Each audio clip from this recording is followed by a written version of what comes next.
తమకు కనీస వేతనాలు ఇవ్వాలని కోరుతూ ఆంధ్రప్రదేశ్ తల్లి బిడ్డ ఎక్స్ప్రెస్ ఎంప్లాయీస్ ఆందోళనకు దిగారు. కాకినాడ ప్రభుత్వ ఆసుపత్రి వద్ద సిఐటి ఆధ్వర్యంలో ఆంధ్రప్రదేశ్ తల్లి బిడ్డ ఎక్స్ప్రెస్ ఎంప్లాయీస్ యూనియన్ నాయకులు ధర్నా నిర్వహించారు. ఈ సందర్భంగా సిఐటియు నాయకులు మలకల వెంకటరమణ సంఘం నాయకులు మాట్లాడుతూ తమకు కనీస వేతనం లేకపోవడం వల్ల తీవ్ర ఇబ్బందులను ఎదుర్కొంటున్నామని, రాష్ట్ర ప్రభుత్వం తమను ఆదుకుని తమకు కనీస వేతనం ఇవ్వాలని డిమాండ్ చేస్తున్నామని అన్నారు. ఈ కార్యక్రమంలో సిఐటియు నాయకులు పల్లువెల వీరబాబు, సంఘం నాయకులు పెద్ద సంఖ్యలో పాల్గొన్నారు.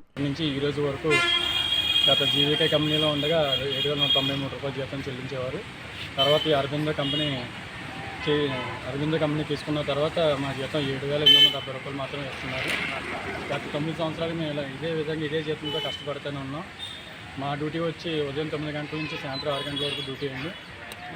ఎంత దూరం అయినా సరే బాలింతలను సురక్షంగా చేర్చడం మా డ్యూటీ. కానీ ఏ ప్రభుత్వం వచ్చినా సరే మా యొక్క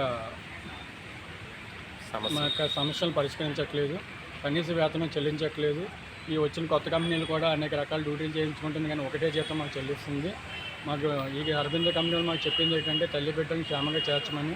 కానీ తర్వాత ఎస్ఐపిడబ్ల్యూ కేసులని, హెచ్ఆర్పిడబ్ల్యూ కేసులని అనేక డ్యూటీలు వేస్తున్నారు. 104 డ్యూటీలకు వెళ్ళమంటున్నారు, లేకపోతే హెచ్ఆర్పిడబ్ల్యూ కేసులకు వెళ్ళమంటున్నారు.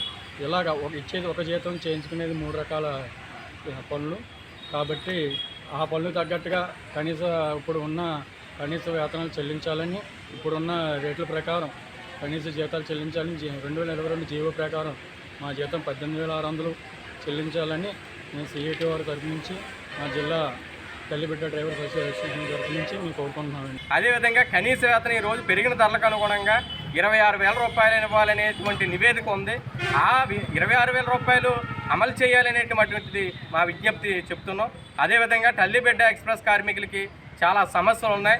ఈ సమస్యలు పరిష్కరించాలి. ఈ యొక్క టెండరు ఈ నెలాఖరు 31తో ముగుస్తూ ఉంది. ఈ టెండర్ని మళ్ళీ పొడిగించి నూతన కాంట్రాక్టర్కి ఇస్తారా, ప్రభుత్వం నిర్వహిస్తుందా, ఒకసారి పరిశీలన చేయాలి. మా విజ్ఞప్తి ఏంటంటే ప్రభుత్వం ఈ బళ్ళని నేరుగా నడుపుతూ ఇప్పుడున్నటువంటి కార్మికులందరినీ ప్రభుత్వ ఉద్యోగులుగా గుర్తించి వాళ్ళందరినీ రెగ్యులర్ చేయాలనేటువంటిది మేము విజ్ఞప్తి చేస్తున్నాం ప్రభుత్వానికి. నూతనంగా ఏర్పడినటువంటి ప్రభుత్వం చాలా హామీలతో అధికారంలోకి వచ్చింది. తల్లి బిడ్డ ఎక్స్ప్రెస్ కార్మికులను కూడా ఒకసారి పరిశీలన చేయండి.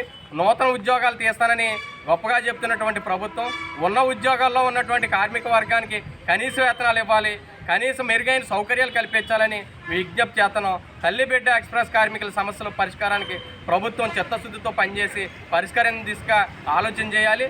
లేని పక్షంలో పెద్ద ఎత్తున ఆందోళన చేయడానికి కూడా తల్లి బిడ్డ ఎక్స్ప్రెస్ కార్మికులు సిద్ధపడుతున్నారు. వాళ్ళకు అండగా సిఐటియు పోరాటానికి సిద్ధపడుతుందనేసి తెలియజేస్తూ ఉన్నాం.